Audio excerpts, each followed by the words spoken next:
Hey, Magic fans, welcome back. This is your captain speaking. As always, put your tray tables and seat backs in those full upright positions as we go into more spoiler season for Dungeons and Dragon. Before we get started, remember, guys, like, subscribe, hit that notification bell, leave me some comments down below, help feed that YouTube algorithm. It really does support the channel, and I do appreciate it. So, without further ado, we got another long one because they're bringing these spoilers out like gangbusters. So, let's get into it and take a look at the cards. And for today's spoilers, we'll be on the foreign edition since half of them are not in English. So, we start with a uncommon wandering bard. So, for green and 3, it's a 4/3 dragon bard at the beginning of your end step. If a land enters the battlefield under your controller's turn, venture into the dungeon. Now, this is bonkers. So, yeah, you got to wait to turn 4, but this can be a really good card to ramp up those venture decks through dungeons if it becomes a thing. Now, this will probably be great in draft and sealed. Um, it will probably be maybe even pretty good in a commander deck if there's enough cards to support it. So something to think about. Moving right along. Next we have the veteran Labyrinth Explorer. So again, a white and 3/4. Human warrior, when the explorer enters the battlefield, you venture into the dungeon. So it only happens once. It's only a common. Uh, I mean, it's fine for draft. It's got a good body for the rate for the most part. It does give you a little something, so not too bad. That's probably all it's going to see. Next, we have the Excavation Torch, which is a white and 1 for an artifact equipment. The equipped creature is +1/+1, and whenever the equipped creature attacks, you venture in the dungeon. Now, this as a common, I see having lots of play. Just because your attacking creature, it's a cheap casting cost card. It equips for 3, it looks like, which they put on here. You guys see a roller. Um, but still, just the ability to slap us on something that maybe is unblockable and just get all kinds of dungeon triggers would be pretty phenomenal. So in draft, great. Maybe even a little contender if White Weenie is a thing in standard. But probably about far as it goes. Moving right along, we have the secret door. Da, da, da, da. So it's a wall and it's a defender. For a blue and 4, you can venture into the dungeon as a sorcery. So on your turn, if you want to spend 5 mana, you can just run through the dungeon. Probably great for draft. Some way to sink that mana that you have extra laying around. It is 1 blue. It is an 0/4. I don't think it's going to go any further than that. Um, but who knows? All right, next we have a decent rare from the looks of it. We have Orcas, Prince of Undeath. Okay, so it's a red, black, 2, and X. Ugh. It's a legendary demon. It has flying and trample, and it's 5/3. Now, when it enters the battlefield, you choose one. Each other creature gets -X/-X to end the turn, and you lose X life. Or return up to X target creature cards with total mana value X or less from your graveyard to the battlefield. They gain haste until end of turn. So this is going to be nuts in draft because you can just destroy somebody by bringing all your stuff back. Also, it's a sweeper that it's got. I mean, it's deluge on a stick basically. Like, I mean, yeah, it's gonna kill your stuff too, but the ability to say I'll pay 5 life and kill the 5 creatures on that side of the field that are 5/5 and less to prevent taking 15 damage next turn, and now I have a 5/3 flying trampler. Like, this card seems really bonkers. It looks like it's probably gonna be really good for standard, and in draft this is gonna be a powerhouse. So I'd look out for it, guys. Next we have Instrument of the Bards. Great picture. So for 1 green, we have an artifact that at the beginning of your upkeep, you may put a harmony counter on it. For 4 and tap, you search your library for a creature card with mana value equal to the number of harmony counters on Instrument of the Bards. Reveal it, put it into your hand. If that card's legendary, create a treasure token. So this seems pretty good. It's kind of like a birthing pod that you can ramp up.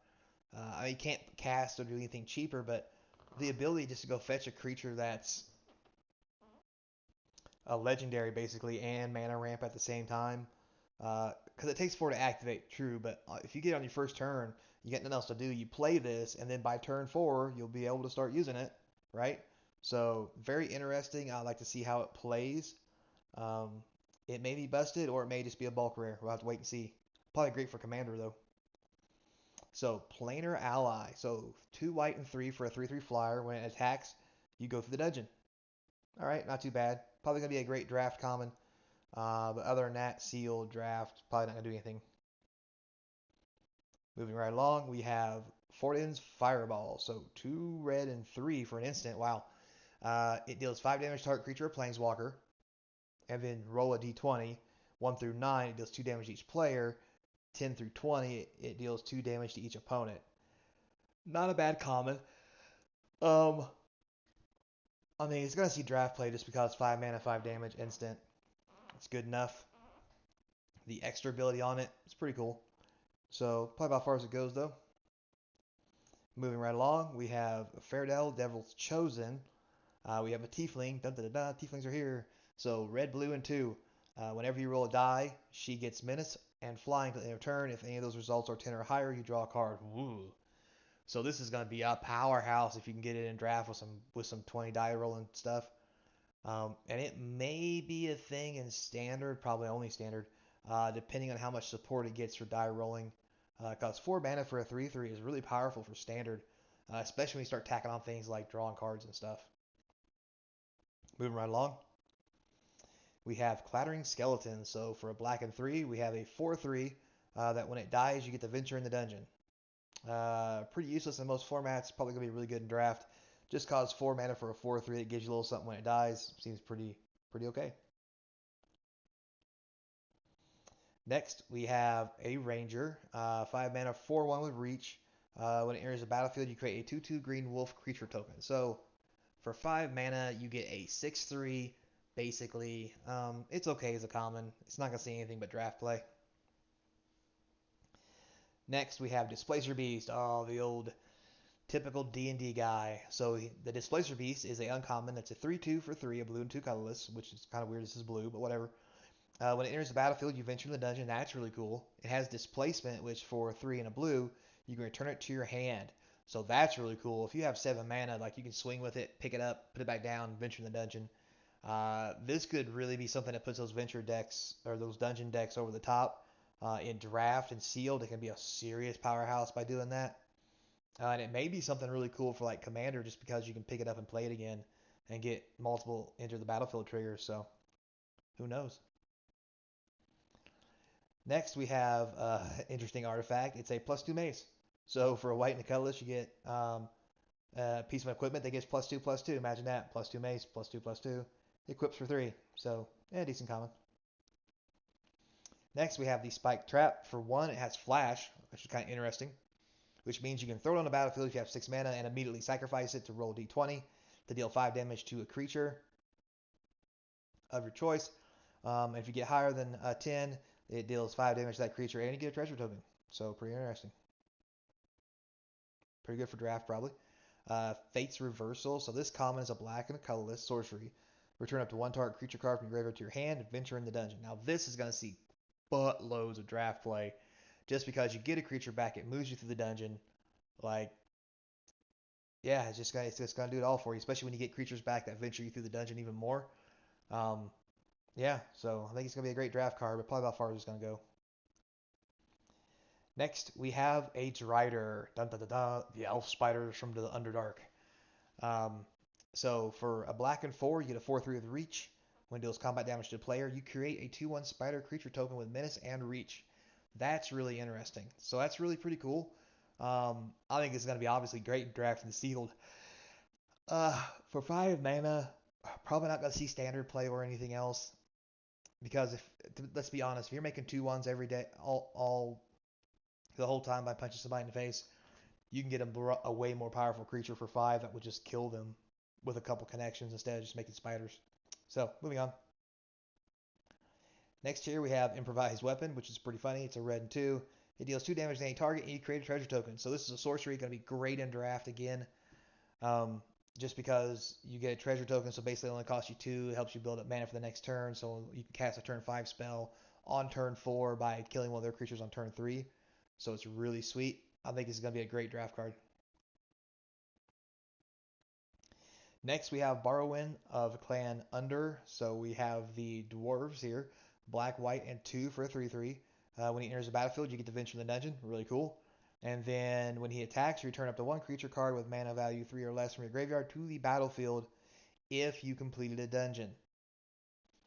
So if you complete a dungeon, this guy is off the hook.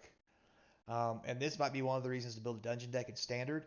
But clearly he's going to be the bomb in any kind of draft or sealed format if you get to clear a dungeon. So I'd look out for this uncommon. It's going to be one of those draft targets. Next here we have the old dungeon map. So for 3 colorless, you can steal this map apparently from a dead body. It produces 1 colorless mana, and for 3 you can just venture into the dungeon. Between that last card and this card, this could be a great way to start recurring your creatures from the graveyard and making sure you really go through those dungeons really fast. So I'd keep an eye on it for draft. Next here we have Kick in the Door for 1 red. Put a +1/+1 counter on target creature. That creature gains haste till end of turn. Can't be blocked by walls this turn. Venture in the dungeon. So really good. It's probably got its place in draft, but in all honesty, it's probably not going to be a thing just because it doesn't do enough. It's a sorcery. It's 1 red.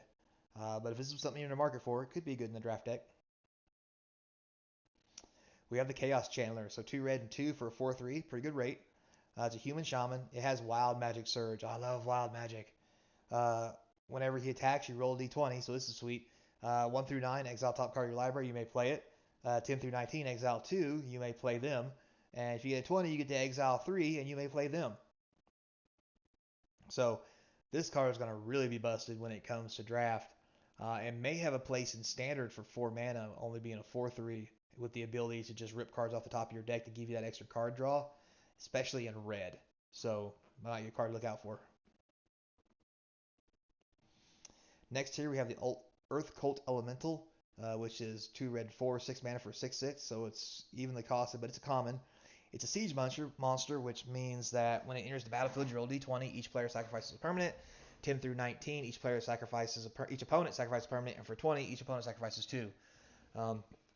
This may be standard playable if the games go long and there's no real good aggro decks, just because the whole sacrifice a permanent thing may come into play.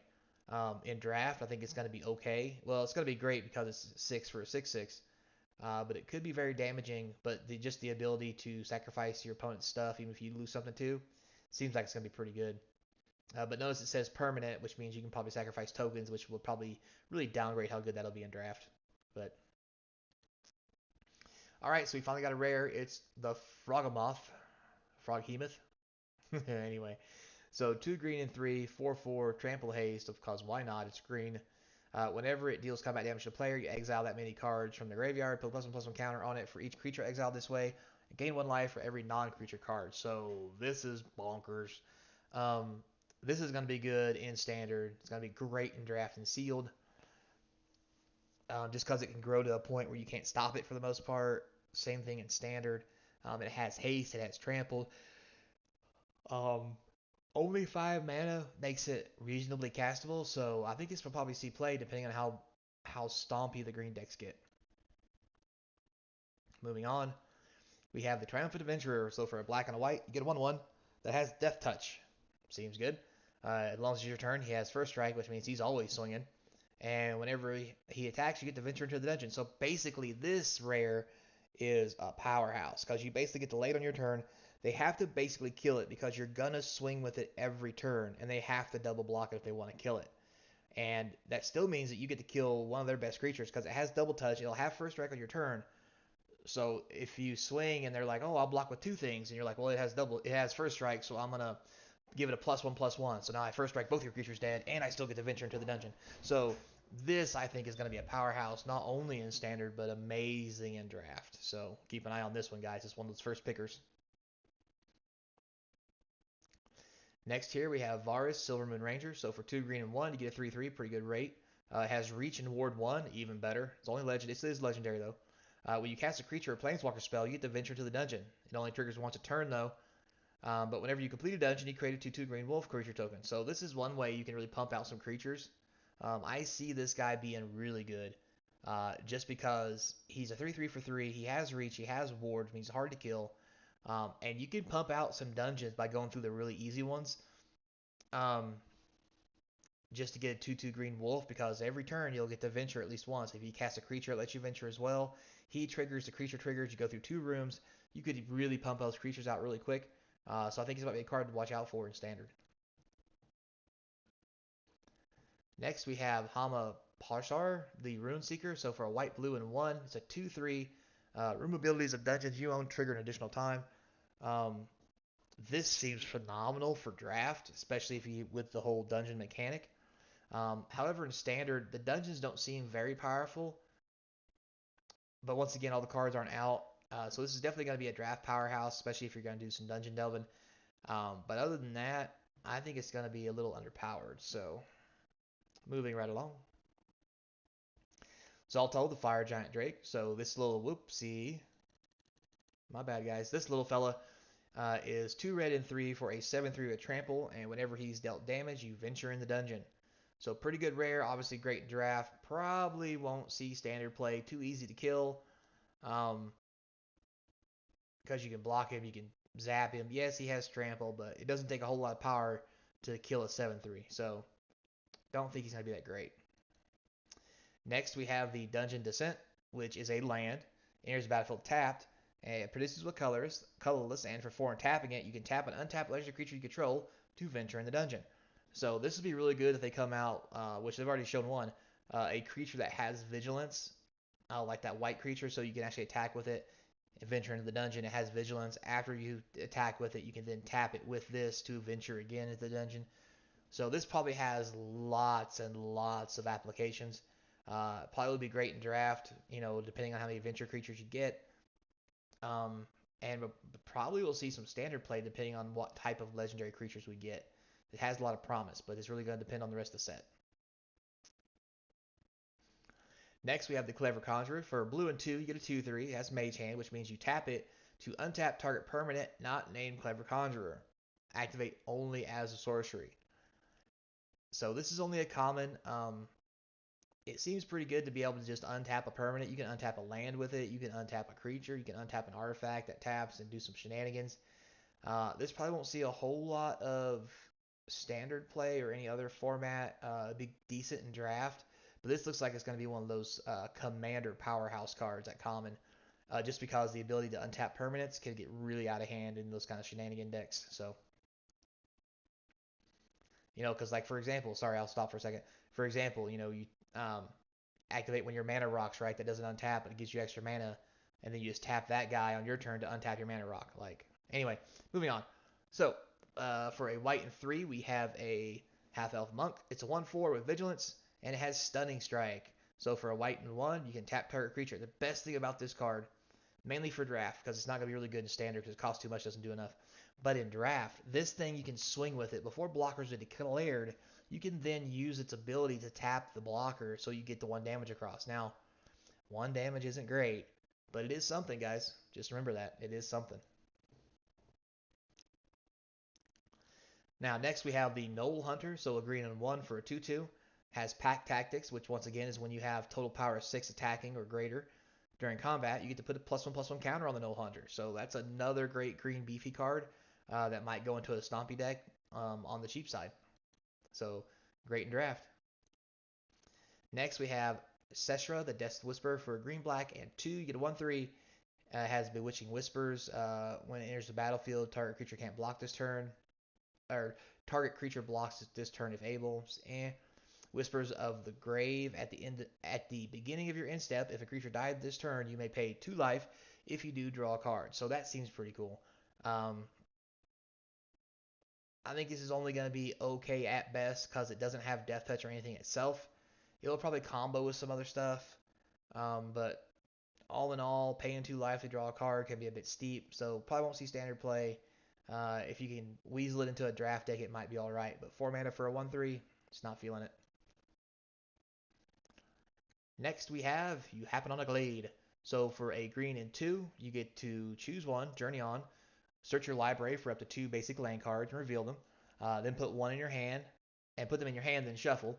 Or you can make camp, which return target permanent card from your graveyard to your hand. So these are part of the cards I was talking about before that have 2 great options on them, which will make them very playable. We already play Cultivate, but it does put the land into play.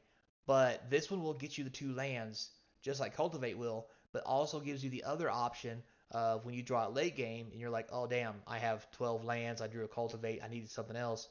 You can actually use the make camp function and get a permanent out of your graveyard, and this card still has value. So this card may take the place of Cultivate in the long run, Depending on how formats shape up, I think it's going to be good in standard. It's going to be great in draft.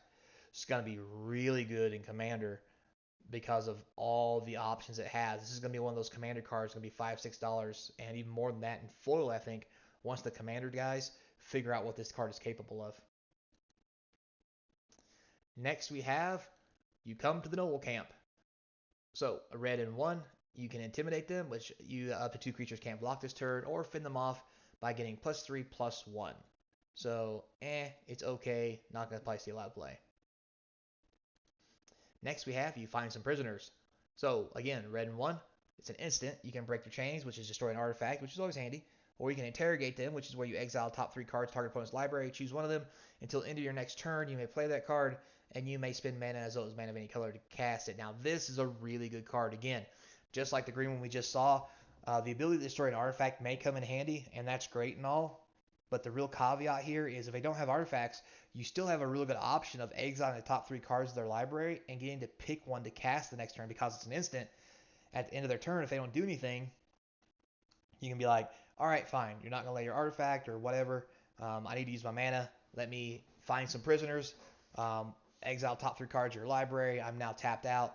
I can play these cards until the end of my next turn, which means I now get to untap all my mana ability and the card I chose from the top 3 that I exiled with the ability to use on my turn. So this is really like a almost a tutor/draw card with a destroy artifact option on it. This I think seems really powerful and probably will see a lot of play. I think. Again, in Commander, this is going to be one of those full cards. I think it's going to be worth $10, maybe $12, just because of what it does. It has standard applications. It even has modern applications because it destroys artifacts. It mills top their deck. You can get cards off of them. I think this has lots of promise. If it doesn't see a whole lot of play, I really will be shocked. Next we have the Meteor Swarm. So 3 red and X, it deals 8 damage divided as you choose among X target creatures and or planeswalkers. So 4 mana to deal X damage to any creature or planeswalker is great because it would kill anything. And if you could put 5 into it, you can divide it up between 2 creatures. And 6 will divide it up between 3 creatures. And as you get to 8, you can put 1 point on anything you want. So I don't think you'll ever get that far unless you're fighting a token deck. But as a rare, I think it's just really good. It may see standard play depending on format, but I kind of doubt it because of how the casting cost. And it may be hard to even play in draft. But if you've got like a powerhouse red deck, this could be a late game card that can really seize the game for you. So I think you'll probably see a little bit of play. And you commander players will probably love this thing just so you can start blowing stuff off the field everywhere. Start copying it and all that stuff. Anyway, shambling gast, a black for a 1/1. When it dies, is when you choose something. You can brave the stench, which means a creature gets -1/-1 to end a turn, so you can kill something, or you can search the body and create a treasure token. Probably only good in draft. It's a 1/1. You can block and ramp, or block and kill a 2/2. So a lot of draft promise on this one. Probably about it though. Next we have the Grim Wanderer. So for a black and 1, you get a 5/3 and it has flash, which is like whoa. Tragic backstory, you cast this spell only if a creature died this turn. So this is basically a card you only get to play really cheap if you chump block, or if one of their creatures dies. So maybe you're playing a red-black deck with a shock, and in the end of their turn, you can shock one of their creatures, and then flash this in, and you got a 5/3. And the world is good. Is this going to be good? Only in certain circumstances with certain decks. It will be a powerhouse. But in most decks that can't kill a creature on a regular basis, probably not, because even though it's 2 mana, most kill spells cost 2 or 3 to guarantee a kill without situational kills. So you're still going to pay 4 mana, basically paying 4 to 5 mana to kill a creature and make a 5/3. So still good on rate, great in draft. Probably, unless there's a deck out there doing something weird, probably won't see any standard play or anything else. Might be a good card for modern though with all the cheap removal spells. Air Cult Elemental. So for a blue and 4, you get a 2/5 flyer with Whirlwind. When it enters the battlefield, you return up to 1 target creature card to its owner's hand. Not going to see any play really, other than draft and seals. It's a pretty good card for blue, just for the bounce effect. So other than that, though, probably not doing anything. Moving right along, next we have You're Ambushed on the Road. So for 1 white, you can choose to make a retreat, which return target creature to owner's hand, which is always good to prevent creatures from dying, or you can actually stand and fight and give your creature a buff of +1/+3 to kill the opponent. So pretty good. I think it definitely has draft capabilities. That's probably where it stops though. Draft and sealed, yes. Everything else, probably not. Next here we have the yantefang blade. So for a black and 2, you get a snake rogue because you know yantes are snakes. Anyway, it's a 2/2 with death touch, which that's cool. Whenever Fang Blade deals combat damage to a player, you get to venture in the dungeon, so that's really sweet. Works really well with the card we've seen earlier. That's a black, green, and 2. When a creature dies, you can pay 2 life, draw a card. But more likely than not, this thing's gonna die too. So half a dozen one, 6 the other. Still a great card for draft though, just because of death touch. We have another snake rogue, and it's another Yante. The Yante Malasan. It's a blue and 1 for a 2/1. Can't be blocked as long as it's attacks alone. And if it deals combat damage to a player, you venture in the dungeon. So this is going to be a real powerhouse, not only in draft, but maybe standard, depending on how the dungeon dungeon decks do as far as venturing through the dungeon. If you can make those decks really do a thing for you and abuse what they're doing, this is definitely the way to help abuse them because they can't stop it if it's swinging alone, and that guarantees you to go through the dungeon every turn. So could be powerful. I want to keep an eye on this one, guys. Next, we have you find a cursed idol. So for a green and 1, you have an option. You can choose to smash it, which destroys an artifact, which is sweet. Lift the curse, which destroys an enchantment, even better. And you can steal its eyes, which means you create a treasure token and venture in the dungeon. So as a sorcery, this isn't as good. But because there's 3 options on here, it's basically a disenchant with the ability to create a treasure token and venture in the dungeon if they don't have anything. Not run artifacts or whatever for that example. So this, even at a common, is very multi-purposed. Will definitely be a playable in draft. May even see standard play because of what it does, even at level of common, because of all the options it has. We'll have to wait and see. All right, so we have the foreign Ray of Frost. If you guys don't know that spell, it's a blue and 1. It has flash. It's an enchantment aura. You enchant the creature, and when Ray of Frost enters the battlefield, if the enchanted creature is red, you tap it. As long as the enchanted creature is red, it loses all abilities. And enchanted creature does not untap during the creature's untap step. So, wow, it's a red hate card. I didn't think they're going to print cards like that anymore. So the best thing about this as well is it has flash. So once someone does attack you, somebody, you can take it once and then cast Ray of Frost on it so their stuff doesn't untap on your end step. So I see this being a great blue removal card. Probably not in standard, but definitely in draft. So I'd watch out for this one, guys. Next, we have the Keen-Eared Sentry for a white and 1. You get a 2/1. Uh, as a human soldier, gives you hexproof, and opponents cannot venture into dungeons more than once per turn. So that's probably going to be a definite card that you're going to see a lot of play in draft. But probably won't go any further than that because 2 mana for a 2/1 is really too expensive, as much as I hate to say that right now. Power creep so bad that this isn't good enough. Unless you need the hexproof and you don't want them to venture. I mean, it might be a sideboard card in standard maybe, but that's probably the best it's going to get. Next here we have a boule, or bullet as some people like to call it. Um, it's a green and 3 for a 3/3. At the beginning of your end step, if a creature dies this turn, put a +1/+1 counter on it.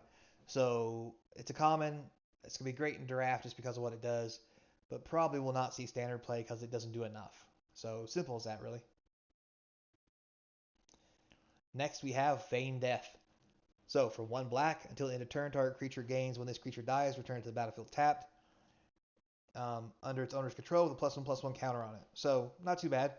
Great combat trick for draft, but that's about as far as cards like this normally go.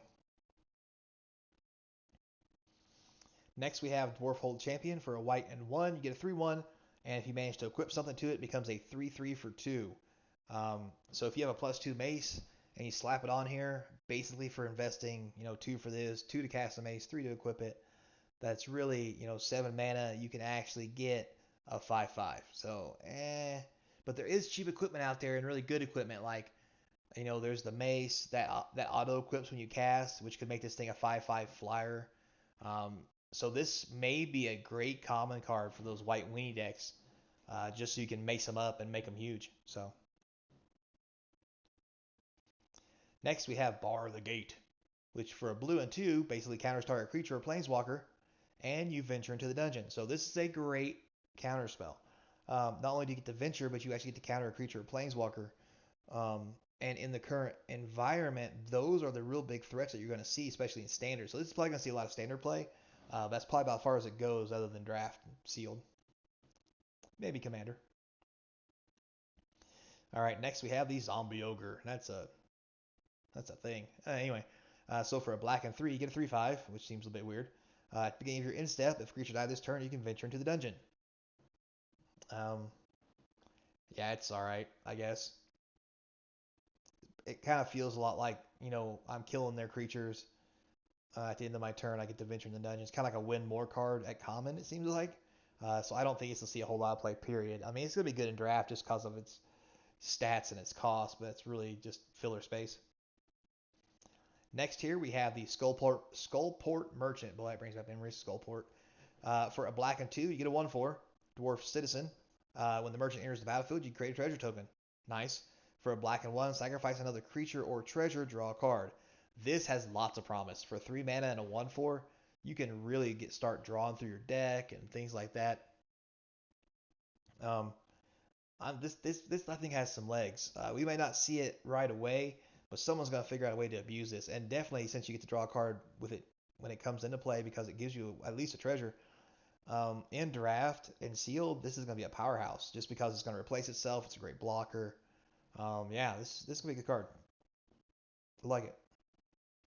Next, we have Fly. So for 1 blue, you get to enchant something, and when you enchant the creature, it has flying, and when it deals combat damage to a player, you venture in the dungeon. So pretty much your basic blue pump draw spell, curiosity, what you want to call it, but instead of drawing cards, you just venture in the dungeon.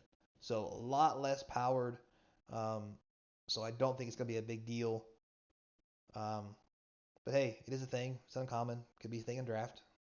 Definitely in draft because I haven't seen a lot of flyers other than big ass dragons. But anyway, next we have the Hunter's Mark. It's a green and 3. It's an instant. Spell costs 3 less. If it targets a blue permanent you don't control. Again, another hate card, which is kind of weird. Basically, the spell can't be countered, and it's a fight spell. Target creature gains +1/+1 to the end of turn. It then deals damage equal to the power to target creature and/or planeswalker you don't control. This thing's gonna be amazing in draft because all fight spells are, especially ones that give +1/+1 so that your creature don't die. And especially for ones that if they got a blue creature, you can do it for 1 green at instant speed. So maybe a standard thing, but there's not a lot of blue creatures normally in standard that mono blue's not been a thing for a while since Theros. So draft definitely, standard probably not. Next we have Find the Path. Yes, chosen one.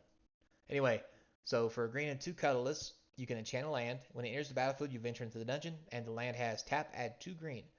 This is going to be a great card for ramp decks.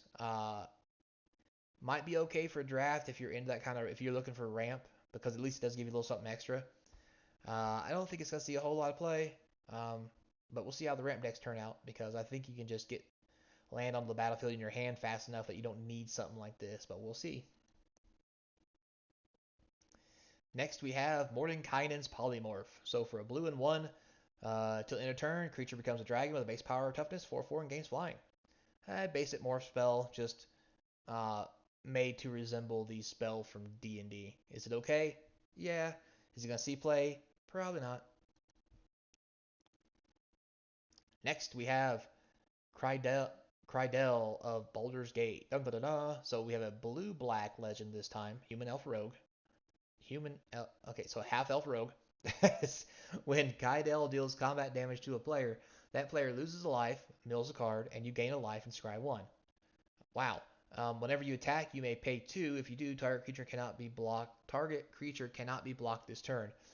So as an uncommon, this seems really powerful for draft, just because of what it does.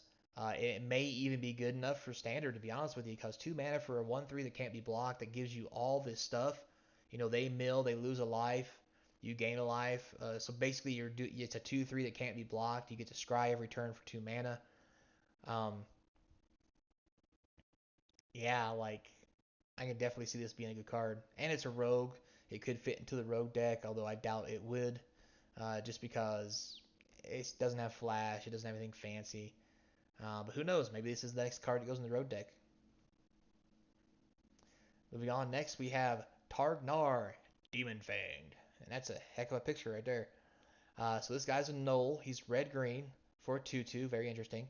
Has pack tactics, which means he attack with 6 or greater power during combat. All your attacking creatures get +1/+0 till the end of turn. Okay, that's decent. But I think the kicker here is the uncommon is for 2, a red and a green, you double the power and toughness of Targ, which means if you attack and you have a lot of creatures, he can become a 3/2 and then become a 6/4. And if you've got 8 mana, he can then become a 12/8. Like, this guy can get out of hand quick. It's gonna be a great draft card, and if Gruul becomes a thing again, in standard, I think this is gonna be one of the cards that will definitely be in it. So moving on, we have the Devoted Paladin. So for a white and 4, 5 mana, we have an Orc Knight, which is weird for a Paladin. Anyway, it has Beacon of Hope. So when it enters the battlefield, creatures you control get +1/+1 in vigilance to the end of the turn. Alright, not going to see any kind of play anywhere, except maybe a commander deck, and maybe draft and sealed, depending on how you're building your deck. I haven't seen a lot of tokens and token creature generation, so that you can actually use this, as a Anthem effect per se. But 5 mana, it's good filler space. It does pump your team. It does give them vigilance to give you a free swing. So it could be a good combat trick card. And 5 mana for a 4/4 is not the worst thing in the world. That's probably about as far as that's going to go. Next, we have Zariel, Archduke of Avernus. So 2 red and 2 for a Planeswalker comes in with 4 loyalty. +1, creatures you control get +1/+0 and gain haste in a turn. Not terrible. For 0, you can create a 1/1 devil creature token with this creature dies, deal 1 damage to any target. Basically, Tybalt ability and without minuses. And then -6, gain an emblem at the end of the first combat phase of your turn. Untap your creatures you control. After this phase, there's an additional combat phase. Well, it says untap target creature you control. My bad. This seems really good. They've worded it right so that you can't abuse the untap ability by untapping certain creatures that give you extra attacks and keep untapping them because it says the first combat phase. So you can only do that once. So that's pretty cool. The plus doesn't really do anything though. But it does have a 0, which helps it protect itself. So this may be good. But honestly, as far as a Planeswalker goes, I think it's kind of low powered. But maybe that's all from this supposed to be taking place at the core set though. So something to think about. Is it playable? Yeah, probably in standard. Definitely in draft. But that's probably about as far as you're going to see this little fellow go. So now, with all that said, guys, I'd like to thank you. It is, the last spoiler for the day. We got another long video. They're putting out 20, 30, 40 cards at a time. This is crazy. What happened to the days when they would take a whole month and put out 5 cards at a time? But anyway, so hopefully it slows down a little bit by the end of the week. Don't forget to check out the box opening videos I'm still doing every day. And as always, thanks for your time. I appreciate the ability to do this for you guys, and I hope you enjoy it. I hope you like the news. And as always, until next time, it's almost the weekend. It's almost time to hit the local LGSs. Bust out that Modern Horizons 2 draft because you wanna. Have some fun. Enjoy the local Magic community. Make some new friends. And as always, until next time, be kind. This is your captain speaking. And hopefully I'll see you across the table.